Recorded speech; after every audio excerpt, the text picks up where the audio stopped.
Kia ora tātou. My name's Dr. Bronwyn Thompson, and it's my pleasure to join you today. I'm speaking from Christchurch, New Zealand, where I'm the academic coordinator for postgraduate programs in pain and pain management in the University of Otago. We have campuses based in Dunedin, Christchurch, Wellington, and Auckland, but our teaching is via distance online. So I'm joined today by Joletta Belton and Greg Lehman. They'll introduce themselves as we go into our presentation. We're all active on social media. We've experienced the good, the bad, and the meme and the ugly.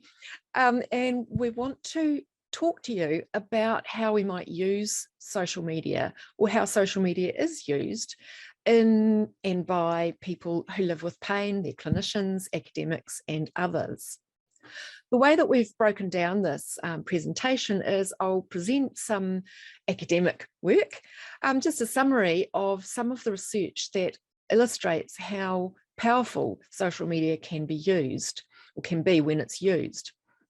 And then we'll go into a video conversation that Joletta, Greg, and I had just recently, where we ask some questions of one another and we have a fairly free-ranging discussion.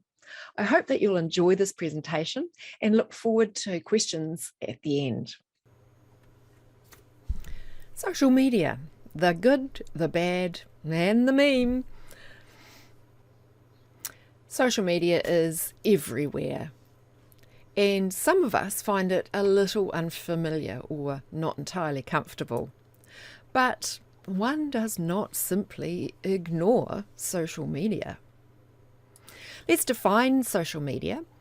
It's forms of electronic communication, such as websites for social media networking and microblogging, through which users create online communities to share information, ideas, personal messages, and other content, such as videos. Social media is widely used.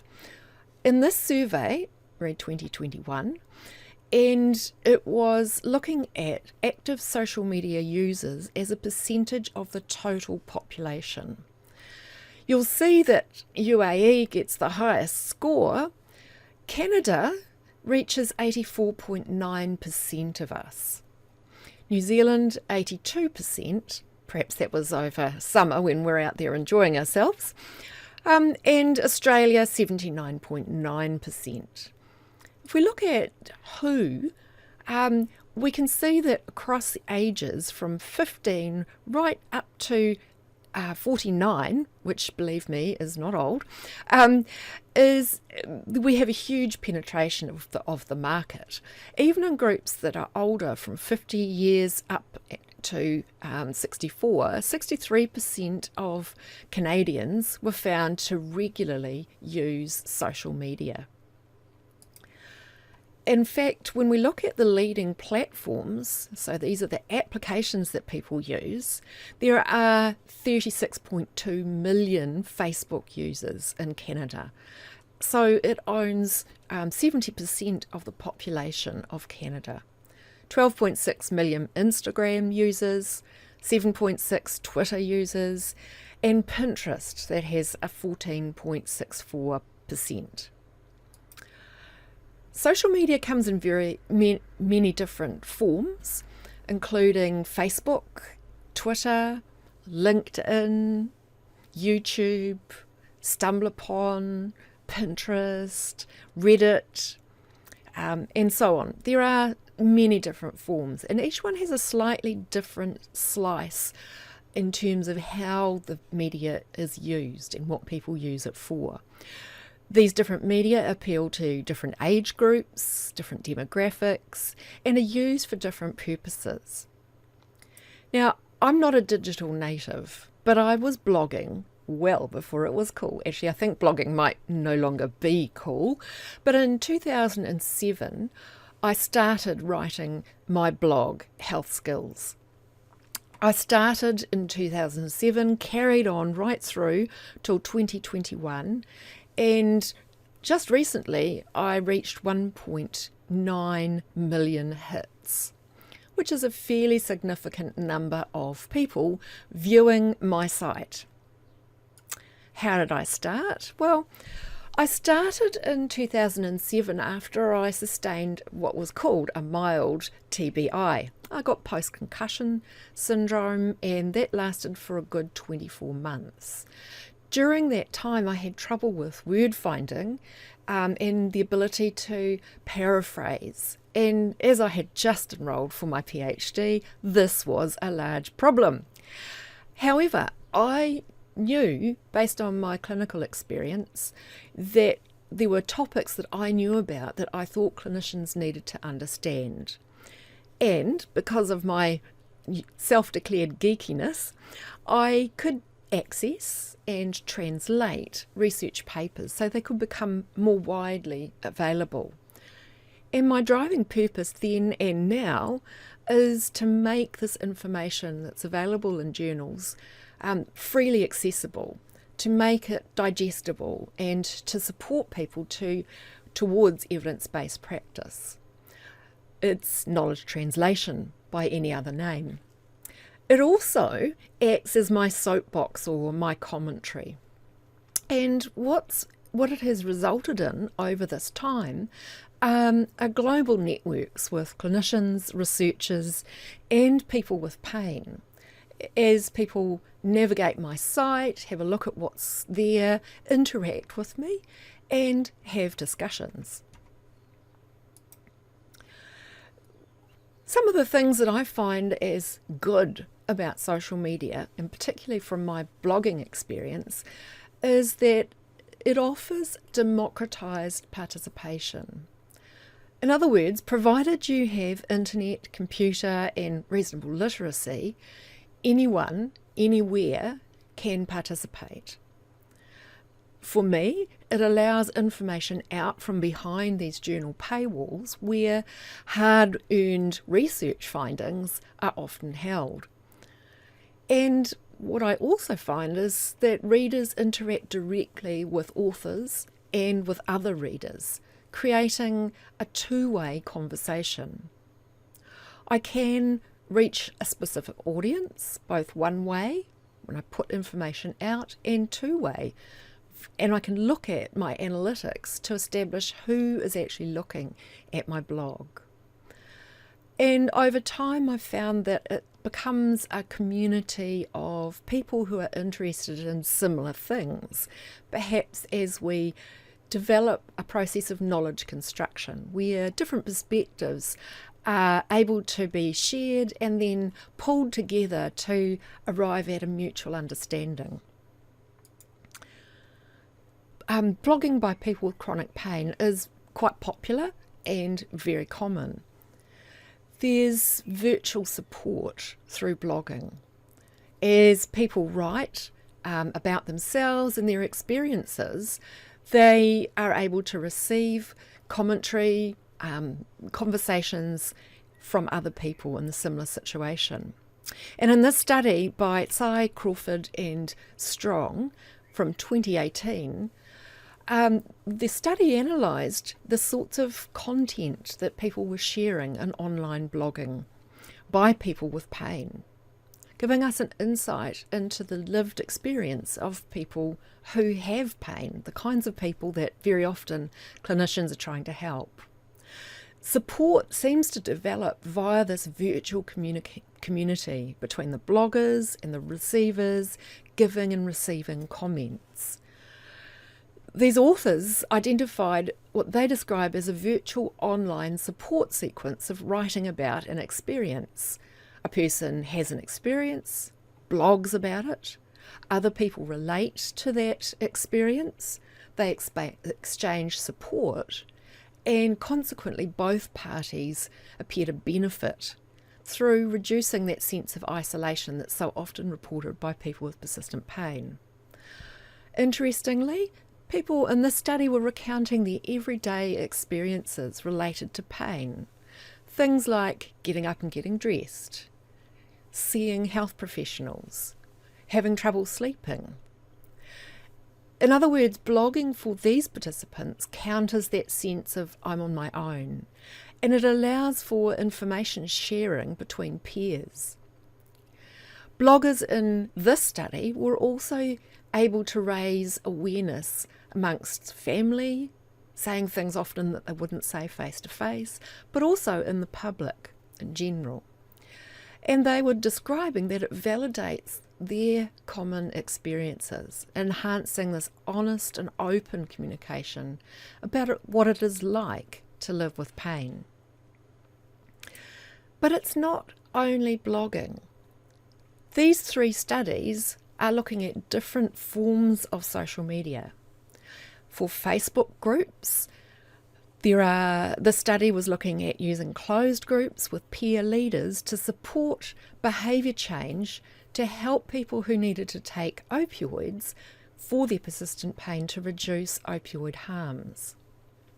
Although it was just a feasibility study, it opened doors into understanding that it is possible for these group communities to form.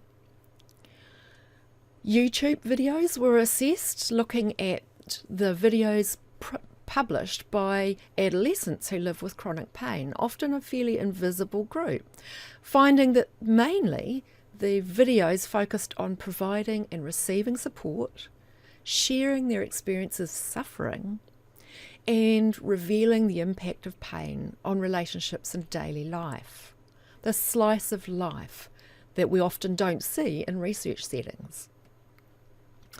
For Pinterest, which is a site that allows people to gather images and collect them into groups and then often carry on a conversation, these researchers analysed 502 pins for chronic pain. They found that they were all mentioning severity.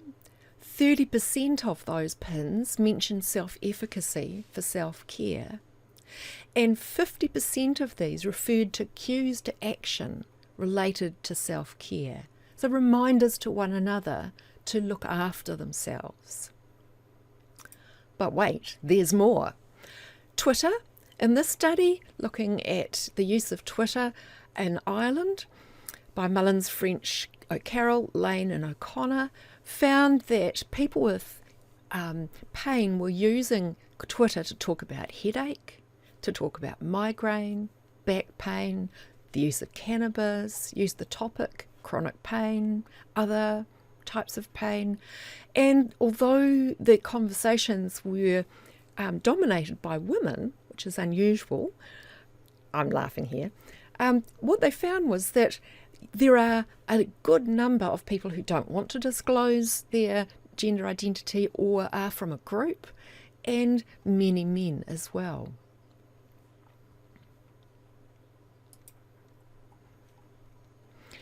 Hashtags are one way that topics can be searched for and divided so that people can find them, and also so that we can analyse the content. For clinicians, communities of practice are groups of people who collectively learn about a shared domain of human endeavour, something that they all do. It could be something like craft making, it could be writing groups. In this case, I was looking at clinicians and people who are trying to work their way through what does it mean to practice in a biopsychosocial or whole person way. Clinicians increasingly engage in social media discussion forums, and they can form these communities of practice, and they can be found in many different places on social media. Coincidentally, many of these information sharing functions serve as a sales function to funnel people to courses. Intense debates also occur, and some people can call these echo chambers, as people repeat the same messages to one another that shares their sense of we're right, while not being exposed to the conversations or the ideas of those who don't share their beliefs. However, in this study, this was carried out in 97, 98, and it was a closed Facebook group at the time of analysis with 18,000 members. I was looking to see whether this group represented a community of practice. So I identified the community. These were practitioners, interested and interconnected participants, including people with lived experience, researchers, and one or two policymakers. The domain was, how can I apply this multifactorial approach to pain in clinical practice, and what is it like to be the recipient? How can we do it better? And the practice were resources related to this domain of interest, pain, methods, tools, theories, and practices. So we extracted 2 months worth of comments, 533 comments, and what we identified was that most posts were about resources, sharing articles, patient information, presentations with one another. Many posts were about the biopsychosocial model. What does it actually mean? Can I do it? Is it out of scope? There was a lot of conversation around clinical application. How do I use this information to enhance my practice? As well as critical thinking. This paper says this other paper says that. How do I make sense of all that? And then the final two were about collegial support. I'm the only person who gets pain in this multifactorial way. Help. I feel alone. Or help me, I tried this and this is what happened. And the last group were people with lived experience saying, this is what happened to me. This is what I think should have been done. Help me make some sense of this stuff. Our take-home messages from this very brief skim through very selected studies is that there is wide social media use across all ages up to and including 60 years old. That social media allows us an interaction. It's not a place just to trumpet information, it's a place for ongoing engagement.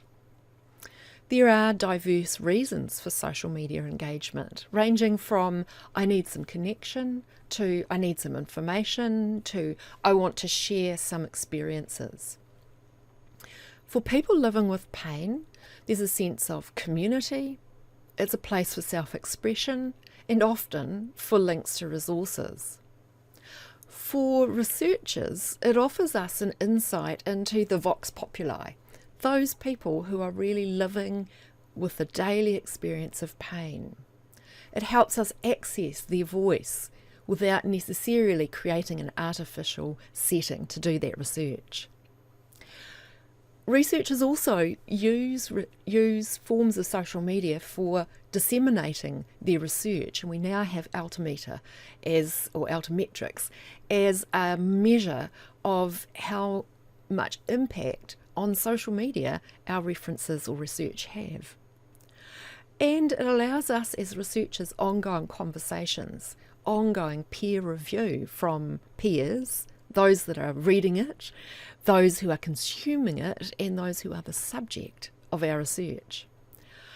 For clinicians, links to resources to enable communities of practice to emerge organically, to allow those nutty conversations to emerge as people try to make sense, often in isolation, of this complex approach to pain. Finally, social media can be a vehicle for public health messaging. The concern that we have, though, is that often this is social messaging from one large body to a blank audience without the ongoing interaction that characterises social media.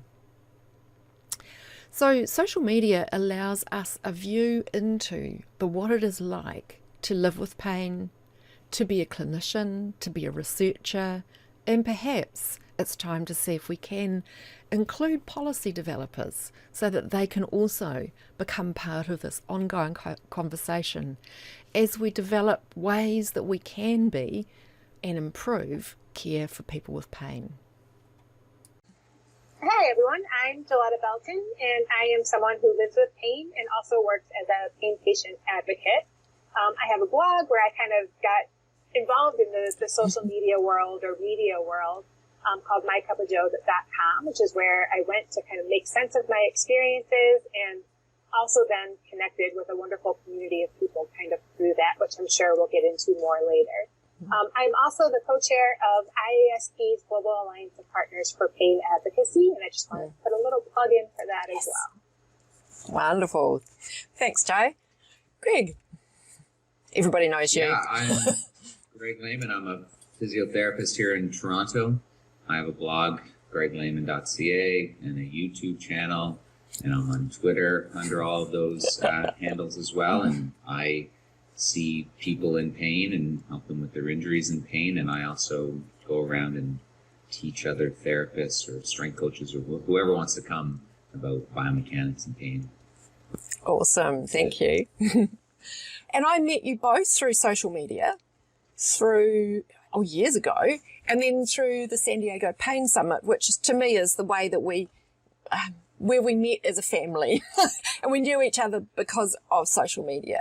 So I'm Dr. Bronwyn Thompson, and I am down in New Zealand, the bottom of the world, but somehow I'm connected with people all around the world because I started writing a blog way back in 2007, and it's been wonderful. So I thought we should kick off with sort of part of our motivations. Why do we do this? Why do we blog? Yeah, I'll start. So when I didn't start my blog until 2013. I wasn't as early an adopter as Bronnie was. But it was as I was trying to make sense of my own pain. My pain started in 2010, and I had a really rough time in the healthcare system for about 3 years. And decided at that point, after about 3 years of struggling and failing a lot of different treatments, from physical therapy to injections to surgery to acupuncture, all the things, I went back to graduate school in 2013 and studied pain science and human movement. As I was studying, there was a lot of cognitive dissonance in there between those two different areas of research. But I started learning a lot more about pain, especially through the science of pain, began to understand pain differently. And I started to blog about how I was taking what I was learning in school and applying it to myself and kind of making sense of my own pain experiences. So that was my motivation. I didn't know at all what I was going to do anymore. When my pain started, I was a firefighter paramedic, and I ultimately had to medically retire from that profession. It was like a career that had defined me. If you had asked me back then to describe myself, I would have said, I'm a firefighter. And to me, that, described all that I was. So I was kind of lost. When I was going back to school, I went back to kind of figure out my own experience, but I had no idea what I was going to do with that or what I was going to do. So blogging kind of was a way of figuring that all out as well. And then I found this wonderful community of people like Greg and Bronnie, and then all of the people I met in real life at the San Diego Pain Summit, which was like my social media feeds, meeting those people in person. And it just developed into this community that was maintained through social media and my blog. I was on Facebook for a while. I'm not on it anymore, but I'm still on Twitter, which is where I engage most often when it comes to pain stuff, and then Instagram, which is just where I post pictures of nature because I love nature. But that was kind of how I got into it. That was my motivation, was just to understand what I was going through and then share it with others. And I was shocked when I started writing this blog at the amount of people that reached out to me, that in the comments or emailed me and said, you are telling my story, you are sharing my experience, you're giving voice to what I've been going through. And I couldn't believe it, because when I struggled for those years, I felt so alone in it and felt so, just isolated, and that no one could possibly understand. Just had all these people reach out and say, not only do I get it, but this is my story too. Was pretty remarkable, and helped me to feel not so alone, and helped validate my experiences and what I've been going through. And then also gave me a new sense of purpose too. Like maybe I could help others through sharing what I've learned and what I've been through. I especially remember your photos, the photos of nature, as you were doing your rehab and walking and showing off this beautiful part of the world that you live in. And it just resonated so much for me because it's just, it's a beautiful thing. So, it was great. What about you, Greg? How did you get into it? Well, let me comment on Joe's comment for a second. Both of you two, when I work with people in pain for at least 5 years now, I regularly send my patients to your blogs because I'm trying to tell them you're not weird, you're not special. Well, you are very special. You are special in your own way, but your pain isn't. Like there are a lot of people like you, like that are going through the same thing. So that's why I love social media. Just normalize, the experience that people have. Yeah. And so how I got started was I've always been like a reader and an academic clinician, and I always had a different take on the biomechanics and on pain, even though I have a master's in biomechanics, which is a bit weird. Like I was writing about central sensitization in 1997 and pendulum and pain. So I've been kind of like alone. And so I started my blog just to like catalog what I was reading. And then it started resonating with people. And I know I was saying things 10 years ago that are common now that was pretty rare then. And so and then I was still alone. And then social media, then I started meeting people on social media that were more similar to me. So that's quite nice. So it was always kind of clinician facing and then sort of person in pain facing. And now it's morphed through the years where my YouTube is specifically to people in pain. My blog is more clinicians. My Instagram is more for people who want to do skateboarding or gymnastics when they're old and in pain. Because I have, like, I don't talk about it, but I have persistent pain since I was a teenager, and I rarely blog. I only blog a little bit about it because I'd rather have the clinician hat on, but I do like to show on Instagram, like, how you work around when you're in pain. That, like, I have a frozen shoulder now for the past year, and you guys asked about my backflipping and trampolining, and it's just I had to put it on hold, and now I do skateboarding, and I just fell hard today, but that's on Instagram if you want to see it. Rushes off to Instagram. Oh, it's a good one. I put it in slow motion. I love My it. friend's like, let me film this. And sure enough, the first thing he filmed, I slammed. So it sounds like... I'm just taking my pads off. Anyway. It sounds like there's something that is about personal expression of who you are as a person, and this connection with this community sense that comes, as well as pain's sort of there, but there's something else. Pain's a common theme, but that sense of there are other people out there who are interested in what I say and my experiences, and I can connect with others, which can be really, really wonderful, especially when you're stuck at the bottom of the earth.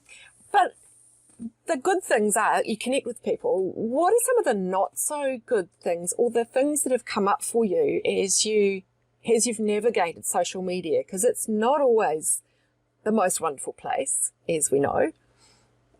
How have you protected yourself from some of that viciousness? I don't think I've been very good at protecting myself. I take it all deeply personally. It affects me deeply. But, I mean, I want to start with what I think some of the wonderful things are. And like Greg just said, the landscape has morphed over the years, and now his audience includes clinicians and people living with pain. And the areas of social media that I love the most are when those two come together, when clinicians and researchers and people living with pain come together and have rich and meaningful discussions. Even like on Twitter, you can have really good discussions even with 280 or whatever it is characters. And I think that coming together and learning from and with one another is really, really powerful.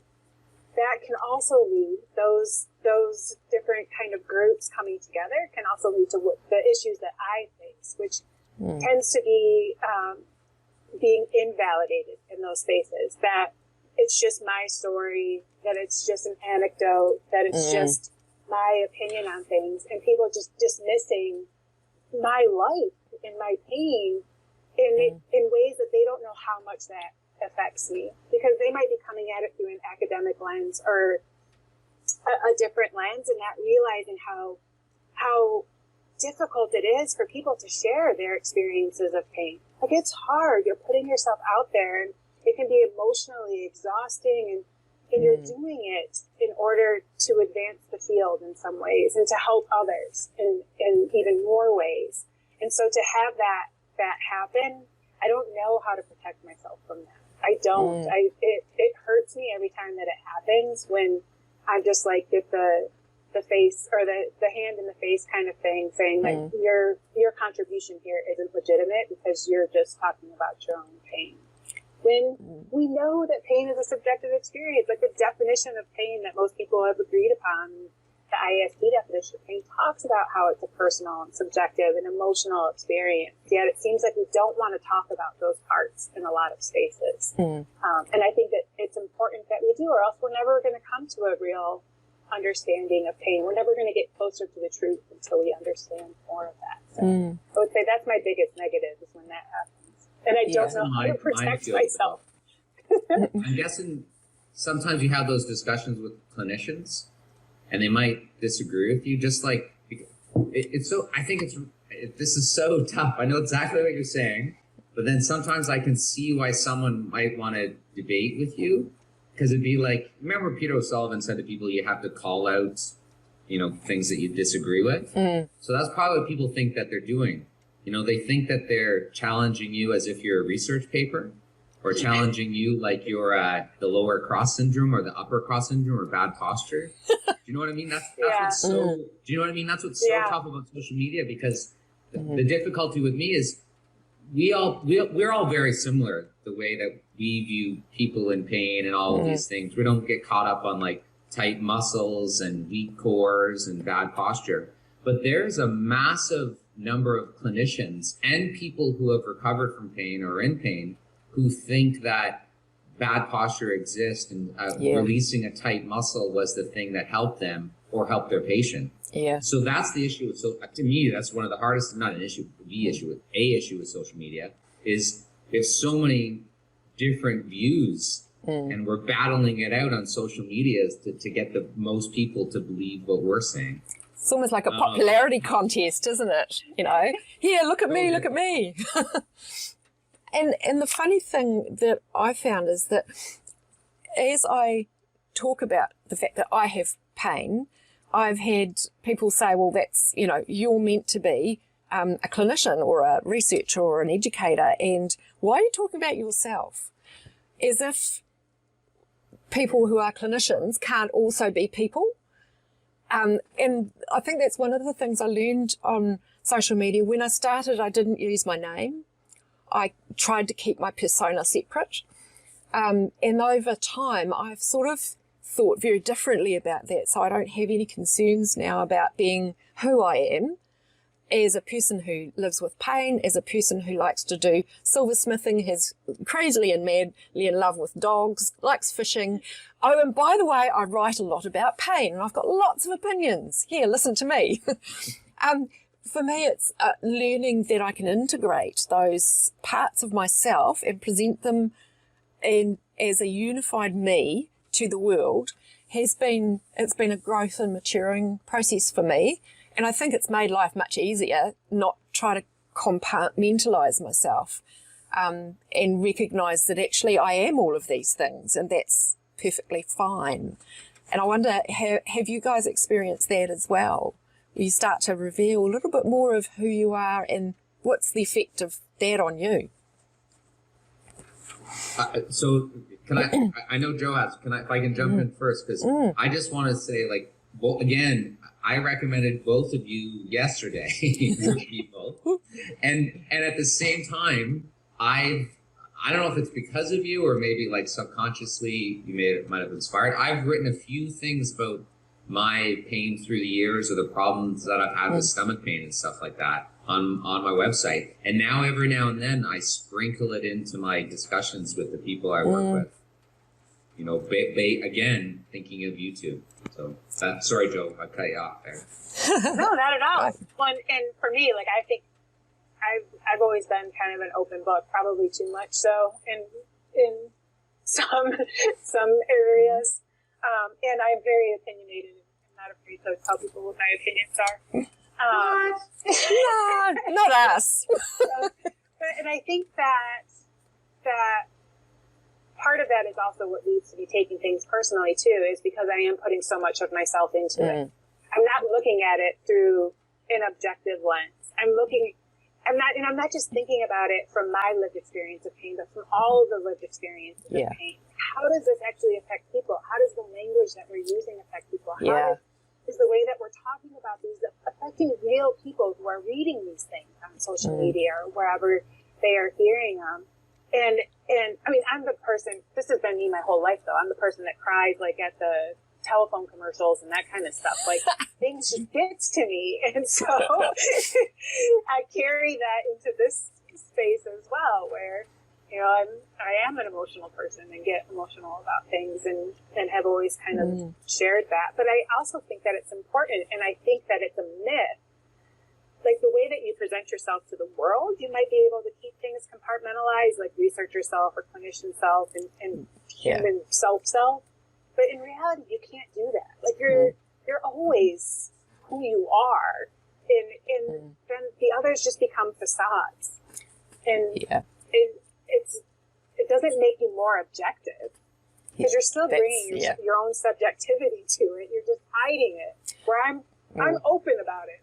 Like I am bringing all my subjectiveness to this conversation, and I'm not going to hide it because we're all human. We're all subjective. We're all bringing our particular lens and perspective and experiences and education and all of that to these encounters. It's almost like we have in the past we've tried to say as clinicians that, you know, having chronic pain is not your fault, and yet I'm not going to admit that I have chronic pain. That's the kind of feeling. So in a sense, for me, this is an active step of destigmatizing. The fact that I live with a persistent pain problem doesn't mean that I'm a bad person or that I have something to be ashamed of. This is just what happens to lots of us. So it sort of struck me that as we try to raise up pain heroes, perhaps that's something that we need to do more often, is to democratize our sense of the fact that we are humans working through a human experience, and that none of us deserved pain. We didn't go out there and try to get it, but we live with it, and it's like depression has become destigmatized a lot in New Zealand because, you know, John Kerwin, great rugby player, Canadians will know who I mean. Sorry. You know, he talked about his depression, and for the very first time, I was working at pain management at the time, we had men openly saying, I get depression. And I think we need more of that to normalise the fact that this is not something that we can hide from, and that in the middle of it we can be as objective about body bits as we like, but ultimately pain is a human experience. Our pain is a human experience. Yes, we have pain in rats and mice, but they can't talk about it, and it doesn't have those overlays that we have as humans. So maybe that's one of the better aspects of social media. I think that's a key public health message that we need to be delivering. Every time I do a podcast, someone asks, what do you want people, like I just did an interview for maybe the New York Times or something. What do you want people to know about pain? And it was what you just said, that actually pain is normal. And if you expect to be out of pain 100% of the time, or if someone says that you should be, you know, that they're wrong. Like, and that really messes people up. And right? Clinicians. It's like pathologizing blinking. Yeah. Like, yeah. Oh man, imagine all the life you're missing because you keep blinking. Like, it's absurd. Like, and then now that I mentioned that blinking is pathological, you're just going to focus on your blinking. You're going to realize. Like, and that's what happens when we do with pain. Like, just like if you tell someone, you poke them in the shoulder and they're trapped, you say, oh my God, you're so tight and painful here. Suddenly, you know, we pathologize something that is normal. If you poked them in the other side, it would probably be just as tight. Yeah. Exactly. I always recommend, if you go to the park, find some 2-year-old you don't know and poke them right in the traps. and they'll scream and run to their parents and just do it on 20 people to get enough of a sample size, maybe different parts, and it hurts everybody. It is that process of making both clinicians and researchers and people with pain recognise that this is a common experience, that it's not necessarily something we have to fix, but we live alongside.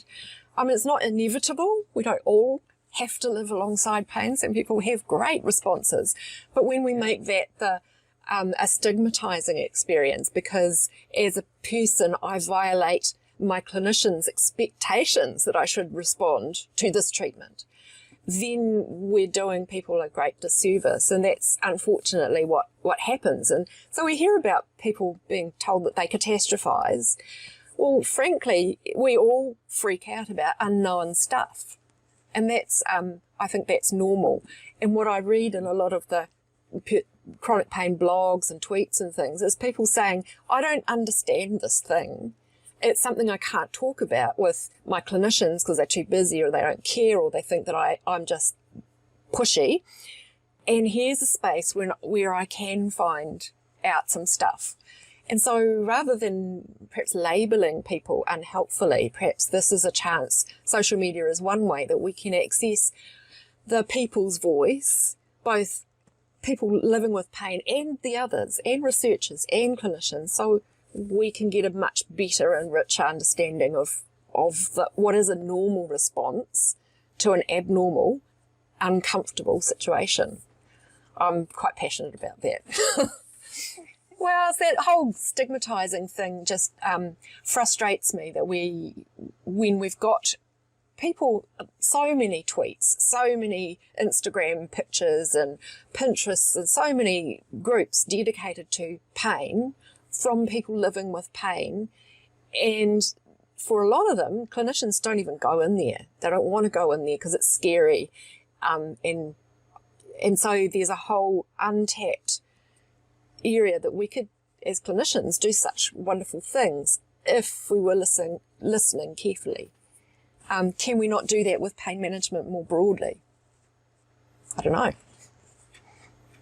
Well, and I think that's such an important thing, that destigmatizing pain and the not blaming patients for the predicaments that they're in. And I feel like we still have a lot of that judgment and stigma when it comes to chronic pain because it isn't well understood. And probably part of the reason we don't understand it well is because we're not listening to the people who are living with pain. So maybe if we did that more, it would help. And like you were breaking down those barriers, one of the things that we learned with GAPA, the IASP task force, because it's half clinicians and researchers, IASP's traditional membership, and then half people living with pain and pain advocates, including like carers who are often left out of the conversation too, people who care for, love, live with people living with pain.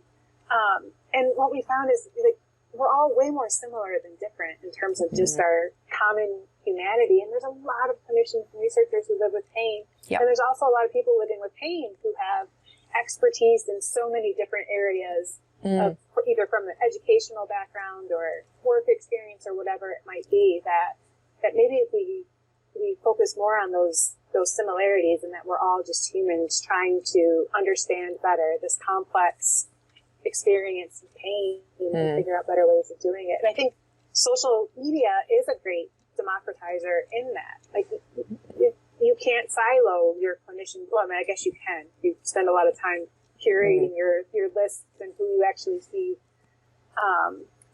feeds from. But it's a great way to be able to bring in all of those perspectives together and be able to learn from different people. Yeah, I think this isn't necessarily a risk, but one of the problems is I certainly curate who I listen to and talk to on Twitter. That's where I get my continuing education.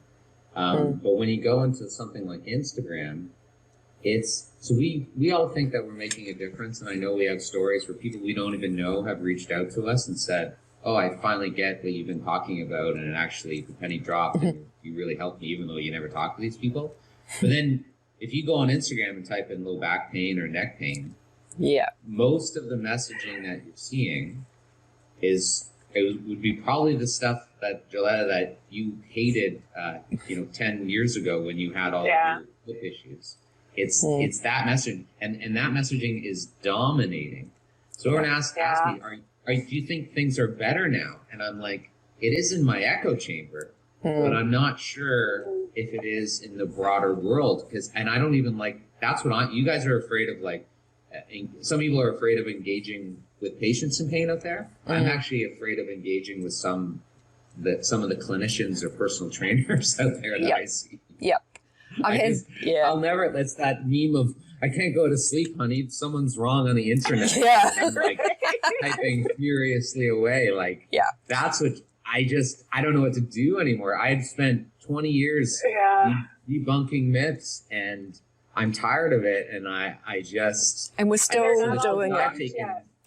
I'm just providing a better alternative. You guys might like my latest blog series on YouTube, which is, the title is "You Don't Need Fixing." That's it. That's what we need more of. You're so right, because if we Dr. Google and we look up low back pain, we get hit with this enormous amount of erroneous information, and it's the same across all social media. I guess the cool thing is that there are some of us putting something out that is, people decry it because it's not peer reviewed, but actually my peer reviewers are constantly telling me that I'm wrong and why. And so I can find that the sort of reflections on my blog are much more rigorous than I probably get from a peer reviewer. The cool thing is that nobody's making any money out of it. It's not hidden behind a paywall. It is democratic. It's available. So maybe there are some good things, and there's some really vicious, nasty things about social media, but isn't that people?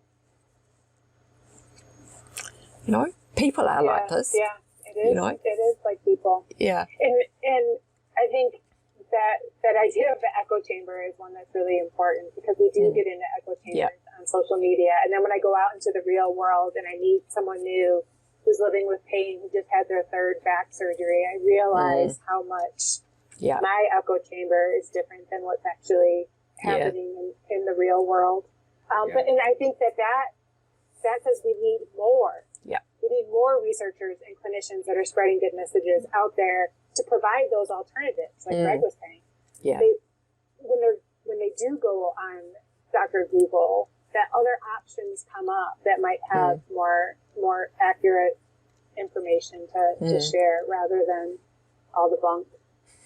Yeah. So in my course, I share that the book I wrote, the recovery strategies, which is wonderful. And I always offer people, you can turn any section of this book into a blog.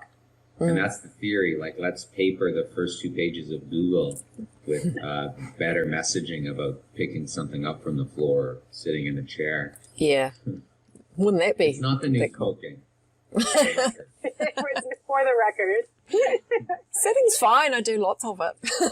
But I also get up and jiggle. The last time I got blocked on Twitter was from a PhD at Harvard who's a running professor. And she was railing against sitting and how it would do these horrible things to your body and blah, blah, blah. And I just simply said, we need to be academically more rigorous with this. We shouldn't be saying things like this. Yeah. And I really respect her, and I always teach her research, and just blocked.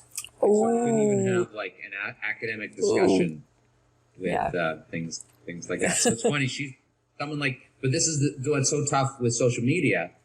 She could be on a podcast talking about social media and just say how horrible people are. Do you know what I mean? For questioning them when they're trying to do better for good people. Stuff. That's what's so tough. We all think we're right. Yeah. Yeah. I am. Well, you are. Absolutely. I realize I want to go back to something that I said earlier about the difficulties and feeling like I'm dismissed and trivialized. That's not to say that I don't want to be challenged, because I do, and I want to have rigorous debate. I don't want people to deny my experience. That's if I say I struggled for 4 years in traditional healthcare and failed for all these reasons, I don't want someone to say that no one could have said that to you, or that can't have been your experience. Those are the things that are really difficult. Or when they frame it like that doesn't matter somehow. Like, I don't, but when it comes to ideas and concepts and like how we understand pain and how we do better in treating it and managing it, I want to be challenged on those things. I want to have rich discussions about those things. But what I don't want to be challenged on is this happened to me and someone denying that or dismissing it. Yeah. I'm sorry about that. Yeah. But that's not what you did. I just want to make it clear for the audience. Oh, no. I wasn't saying I did that. I'm saying sorry that someone did that.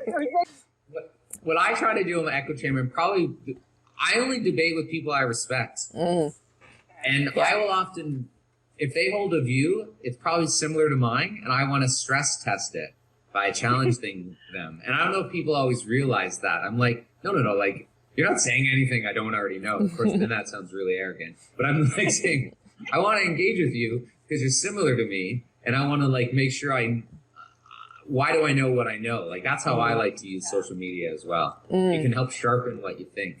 But I'm not going to engage with someone who does something ridiculous for pain. Do you know what I mean? Like, or who's got one theme and everything they write about is the same thing over and over and over again without any adjustments. One of the things that I've been looking at is how we construct knowledge on social media, where we do pick up a little bit of this and a little bit of that, and we pull it together with our own knowledge, and we create something that becomes personalized that we can use in our own environment.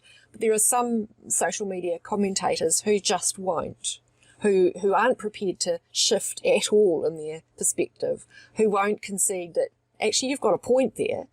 And those are probably the ones that I find the most disheartening to work with, because I do wonder, is that how they view everything? Because there's a wonderful saying that I've used for years, which is how you do anything is how you do everything. So if you happen to be somebody who is quite fixed in your beliefs, then chances are that's how you'll be on Twitter, and possibly how you'll be when you're listening to somebody tell their story about their pain.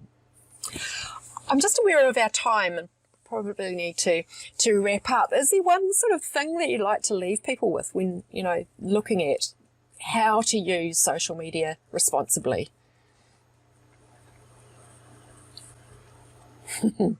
Oh. Hey, we're humans. just quickly, the other way is to view it, don't use it to help yourself in pain. Use it because it brings you joy for other reasons. It might not be the right thing for you. Yeah. Because like you guys have experienced, like sometimes it is really hard and you have to cultivate your feed. So use the mute button, take time away from it. Walk away. Exactly what you want from it. And maybe that's how you have to use it, because sometimes it's not the right thing. It's not productive.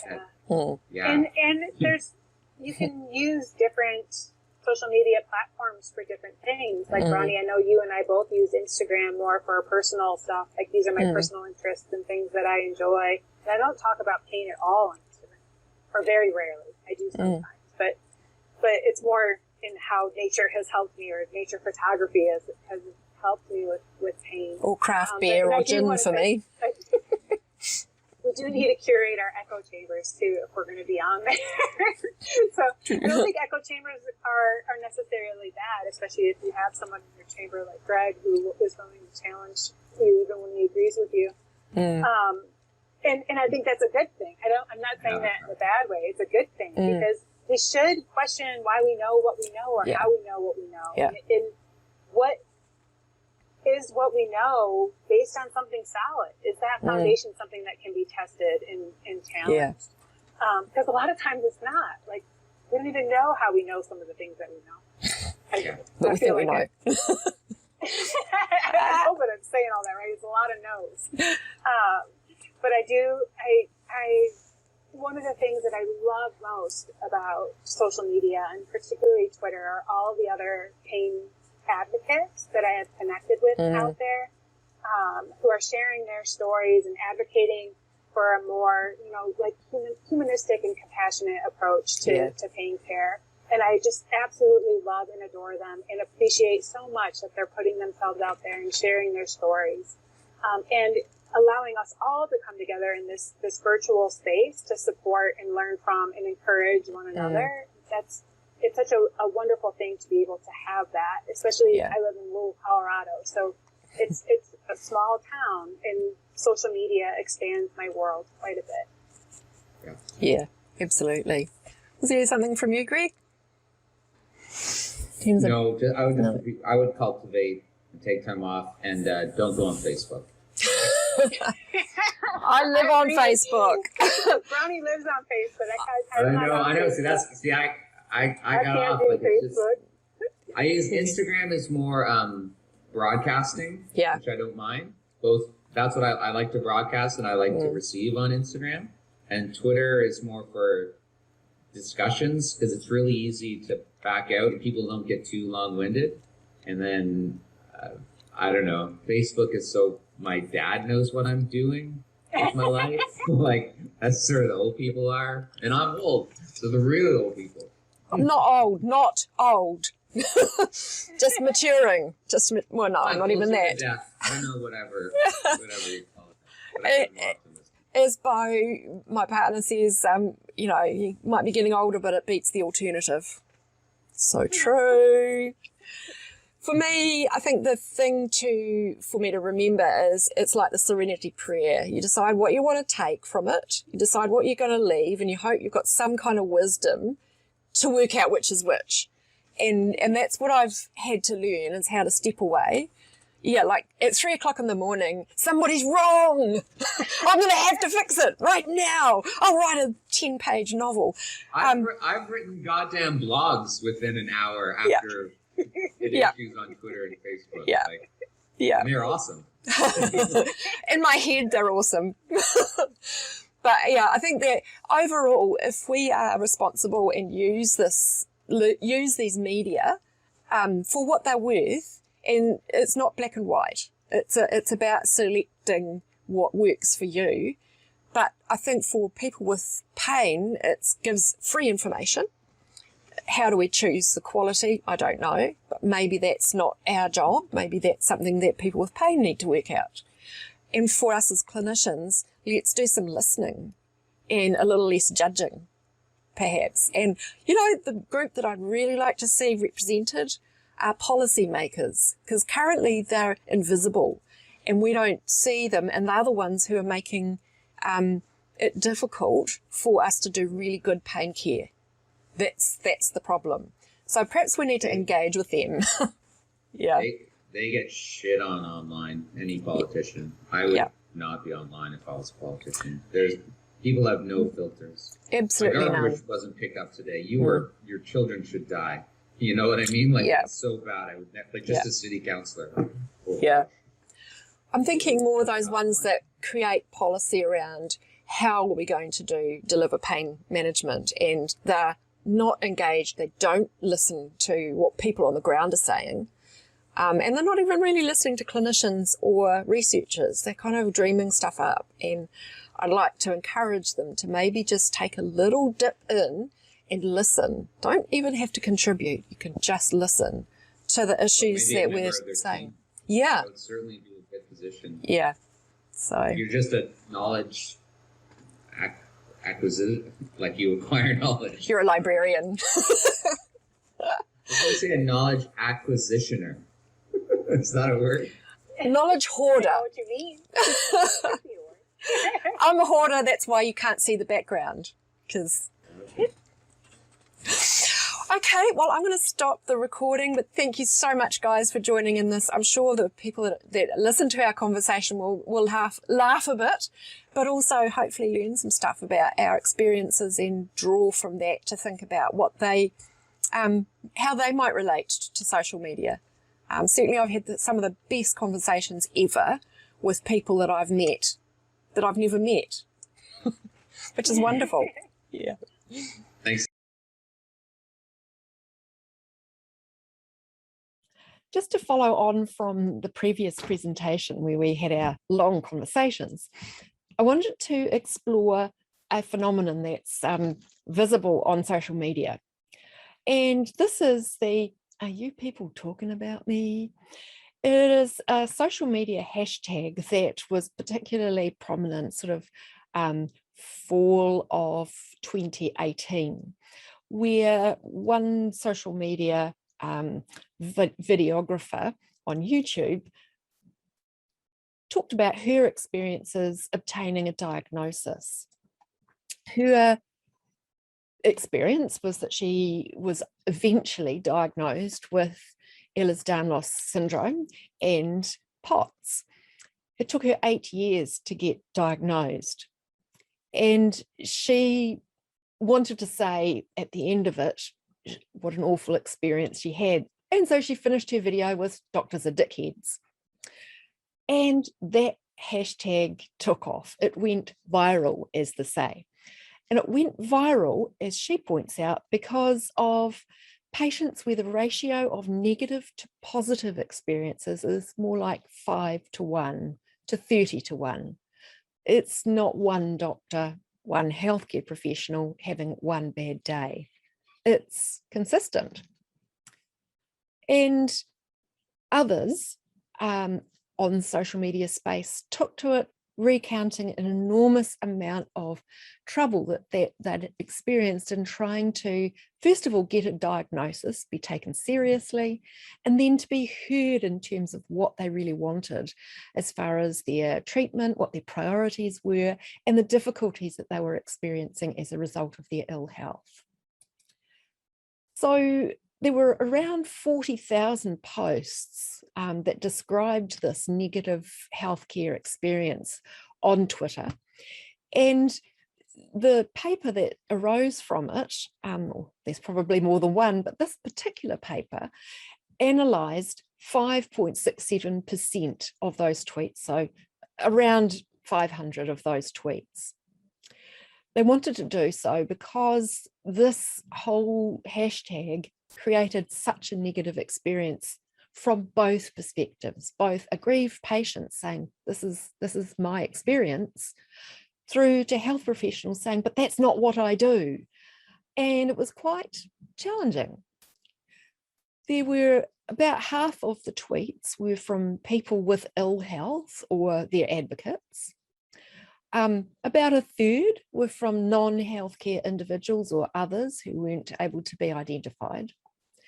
9.6 from healthcare professionals, so not a great uptake from the people that were being complained about. 4.3 from caregivers, 3.7% from academics and researchers, 1% from journalists and media. Now, as this set of researchers went through and analysed those tweets, they found that the most common conditions were chronic pain, mental health, and musculoskeletal conditions. And mainly in that group were people with Ehlers-Danlos.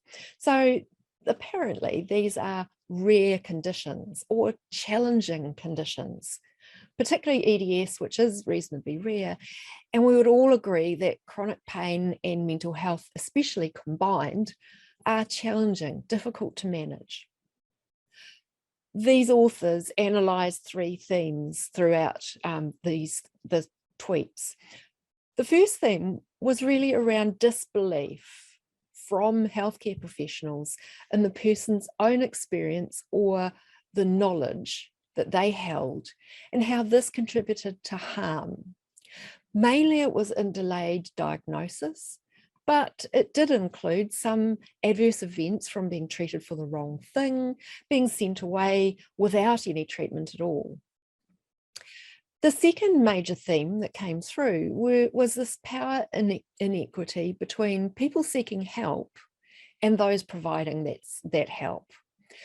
That it is difficult to communicate when you're below in the hierarchy, that the value of what a person says wasn't being respected, that those that were providing the help were in charge. And then the third theme was a kind of meta commentary, basically looking at the impact of this hashtag "doctors are dickheads," the fact that it could be provoking, challenging, could antagonize both parties, and really perhaps it wasn't the best way to go about addressing the problem. So it's interesting that the authors who in their conclusion, stated that rare or challenging clinical syndromes are commonly mentioned, and these have also been seen in other analyses of medical topics or health topics on Twitter and other forms of social media as well. It's confronting. It's confronting for me as a health professional, as an academic, as an educator. It's also confronting for me as a person with pain. So this is confronting. We seem to have two parties that are butting heads against the quality of care. And it seems to be that those who are in power or upper on that hierarchy are finding it the most difficult part to acknowledge that this is the experience of people seeking help. We know that it's not easy to deal with angry people. Angry people are they are angry, annoyed, personality disordered, and there's multiple othering where we have people with a weird experience, some kind of complaint that doesn't fall neatly into a diagnosable condition, and other sources of inequality, such as racism, misogyny, ableism. And what this can lead to for people who are seeking help is a self-editing, failing to disclose perhaps important information in order to behave like a good patient. For us as clinicians, it's tempting to believe, well, this doesn't apply to me. I'm not like that. It must be those people over there, or all those people are just like this. The implications of our defensiveness are that we avoid listening to or including people with pain in our clinical and research meetings, even our conferences. Our pain societies don't necessarily include people with pain in their membership. And it can lead to this reduced empathy. These people, others. It leads to this idea of othering, which is the process of representing an individual or a social group to render them distant, alien, or not us. Pain is experienced by all of us. Yet take a moment to think of informal conversations with colleagues, even in tertiary pain services. How often have you heard colleagues describe people with chronic pain as them? They should adhere or comply with treatment recommendations. They might not attend appointments because perhaps they are not motivated. They have complex lives. They are difficult to deal with. They don't accept responsibility. My question is, how many of us are they? To counter that, I want to introduce you to GAPA, for those of you that are not aware of GAPA. GAPA is the Global Alliance of Partners for Pain Advocacy. And as you can see in our beautiful picture there, Joletta is one of the key members. This was a photo taken at the Boston pain meeting 2 years ago now, before COVID.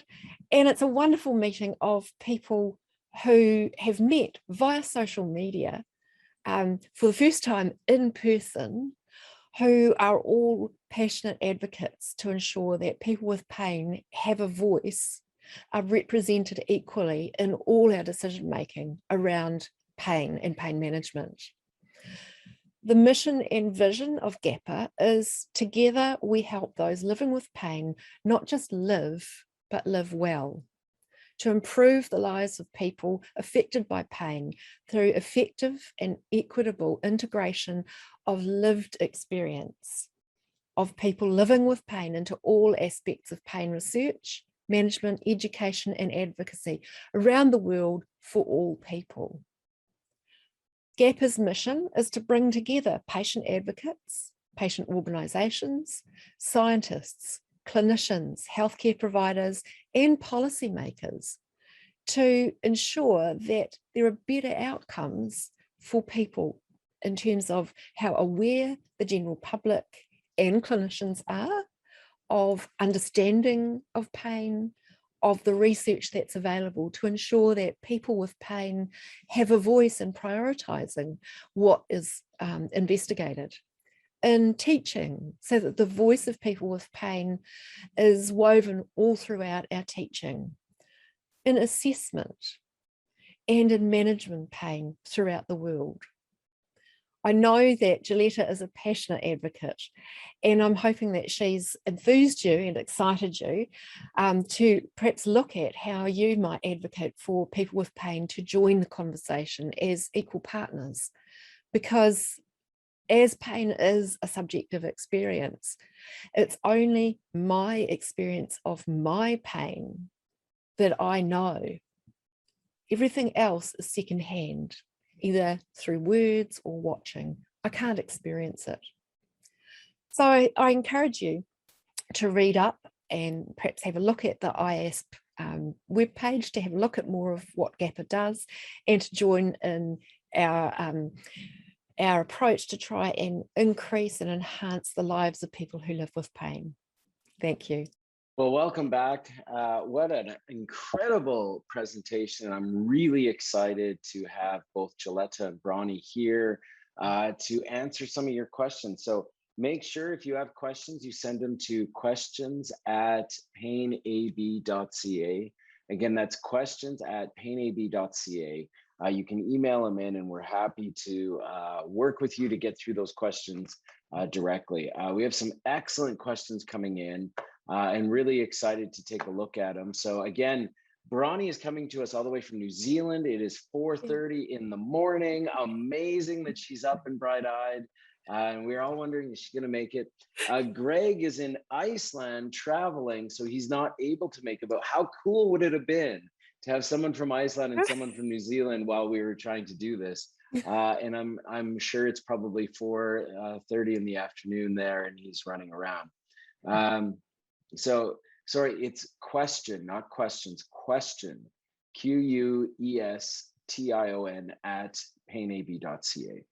So the first one that we've got for you guys is, are there any lesser known social media platforms that the panelists recommend for a good discussion on treating chronic pain?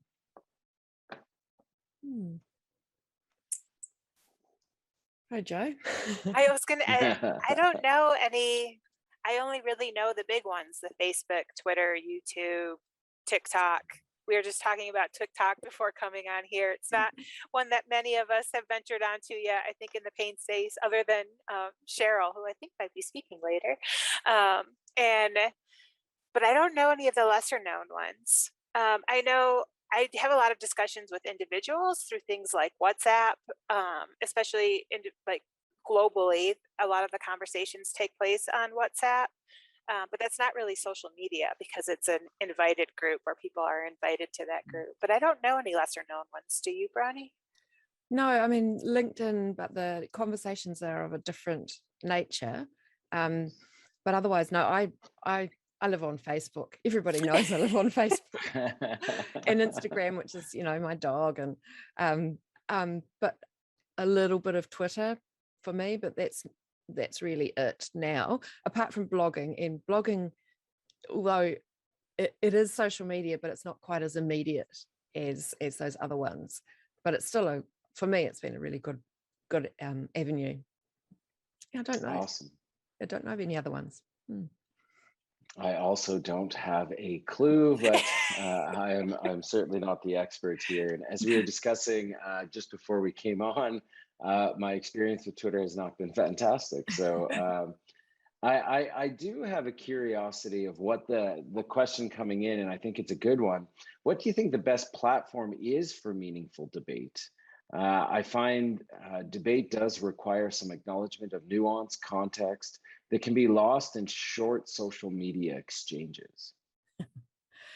Yeah, I used to call Twitter. They've just extended the number of characters now. So I used to call Twitter haiku, haiku arguments, but because you can only do these little bite-sized chunks. I know Greg really likes Twitter. I find it hard to follow a theme or a thread of conversation.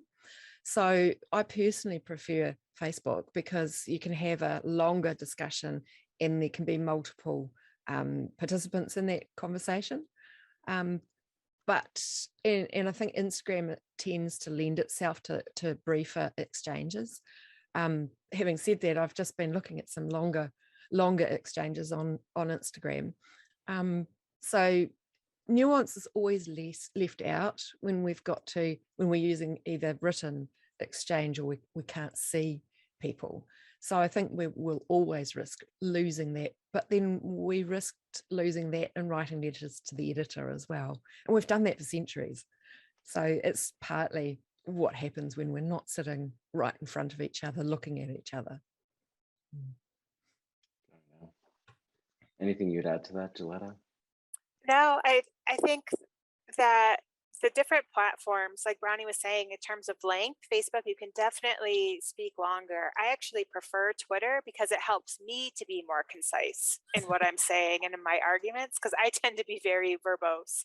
If anyone has ever read my blog, they know I have too many words always. So Twitter helps me to be more concise and like try to put my thoughts into smaller packages, which is valuable for me to learn how to do. But nuance is always lost. It is always lost in those environments. And then like the mood that you're in can change how you're interpreting things that are being said within those exchanges. That's an important thing to recognize too. I actually just read something, I can't even remember where it was, but it was like, always assume positive intent. And I'm going to try that because I have the tendency to always assume negative intent. And so I think that colors some of my reactions on social media sometimes. Absolutely. I mean, the social norms of communicating with human beings is gone on social media. And your interpersonal sensitivity at the moment of what your emotional state may be in is going to affect exactly how you read something, but also how you respond to something. Yeah. I think we've all put something in there. We're like, no, I shouldn't have done that. Hit the delete button. And, you know, it gets pretty easy to get emotionally connected to literally what are often people sitting on their computer typing in what they're typing, and not often in any way meaning any harm from it.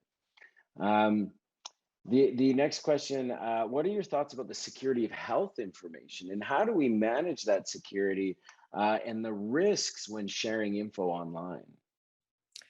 Everything that you put online is always there forever, and it's available to everyone, is my absolute rule of thumb. So we can't expect, it's a social media, it can't expect that our information is not going to somehow leak out. So I make sure that everything I say and do is the way that I would authentically want to be. So I would not use social media for clinical treatment. I mean, something like a Zoom with the HIPAA compliant security is a different matter, but that's not social media. But I wouldn't be using, even Facebook as a place where I would want to share really intimate details. Having said that, there are Facebook groups, and I'll just talk to Facebook. There are Facebook groups that are secure as Facebook can be. So I think it depends a lot on your personal sensitivity. My rule of thumb has been, this is who I am, so this is how I will be. So everything I say and do, I would hope that I'll do in person, and that everybody will know. It's just safer that way.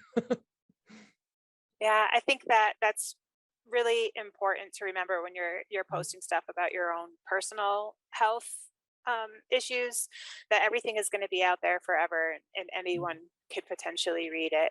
I think it's also really important to consider that when posting about other people's stories and health issues, like that becomes a more an important thing to consider, because when you're putting yourself out there, that's one thing, but when you're talking about someone else's story or sharing a case study or something like that, that person also exists in the world and can potentially identify themselves in that. And I think that's a really important thing to consider. That comes to research about social media as well. Fran Toy has done some interesting work on the ethical use of comments and things like that that are posted on social media, because from an ethical standpoint in the research, you shouldn't just assume that you don't have to de-identify that information and that sort of thing. So I think those things are really important to consider. But for me, like I mentioned in our chat, I have put all of myself out there, and I expect no privacy whatsoever in the stuff that I've put out there. Yeah, I think that's an important piece, isn't it? Sorry, go ahead, Bron. Yes. I think of it as like in a village. So if you're in a small country village in New Zealand, everybody knows everybody. And so you expect that your exchanges at the pub will likely get around the rest of this little township at the blink of an eye. And in many ways, social media is exactly that. It's another little village, only it's enormous, it's worldwide. And that means that you do know that material that you share, somebody else is going to hear it. So you think very carefully about what you say. My decision was to be as authentic as possible so that I don't have to try and put on a facade. And I've shifted a long way. When I started, as I said in my talk, I started being anonymous, thinking that was an important thing as a health professional. And then I thought, actually, this is really hard, and I'd rather be who I am, so people will get my labradoodle, my silversmithing, my trips to, parts of New Zealand, craft beer, gin, and whatever else takes my fancy, because that helps me remain authentic. But it is, we just have to remember that when I'm in a therapeutic relationship with somebody, that is a different type of relationship, and that's not something that's public. Absolutely. And we've also got to remember, when you are posting your personal health information, you are at risk of getting hacked or that information being used against you. And so, it does differ sometimes if you're trying to be a healthcare provider giving advice versus being a person with lived experience searching for advice. And sometimes it's easy for us to share too much, hoping to get information. So I always warn people to be very careful. If you do need personal information from someone, try to personally chat with them and remove it from an online and public forum. And of course, I tell everyone, if you're going to engage in social media, you should watch the Social Dilemma. This is an incredible documentary, and you got to remember everything that you're doing online is an algorithm designed to put you into a group where people are thinking the same way you're thinking. And sometimes that's good, people looking and searching for people who are like-minded, who are struggling with pain, who are struggling with their mental health, who are struggling with addiction, other chronic complex illnesses. Sometimes it perpetuates extremism and extreme views, and it removes the dialectic that we know we live in, the gray world that we are in at all times. So watch this is when I deleted my Twitter account after watching it, put my restrictions on Facebook so high that only friends and family can look at it. And I'm completely invisible there, and really just trying to, guard everything I can. I used to try to take that same approach, but the problem with trying to be a moderate and sitting in between of, I think opioids may be beneficial, but I also think people do really well when they come off of it, means two people hate me. So, it's because you're not going into one way or another and you're trying to stay moderate. And that's where social media can get very difficult, is trying. And that was basically what we just spent the last hour and some talking about, is trying to have those nuances and social norms brought into it, and trying to realize often there is no right and wrong answer, but social media wants you to be black and white because algorithms are based on simple data that is binary in nature. So always remember that and think about that. We are past time now. I want to thank both of you so much not only for the presentation, but also what you do every day. You are empowering people every day on social media, different ways, and also in your careers and in what you do. And at the end of the day, as I mentioned at the beginning, everything we're doing here is about empowering people living with pain. So thank you so much. And thank you for joining us and taking time out of your day or night to be here with us and getting up so darn early.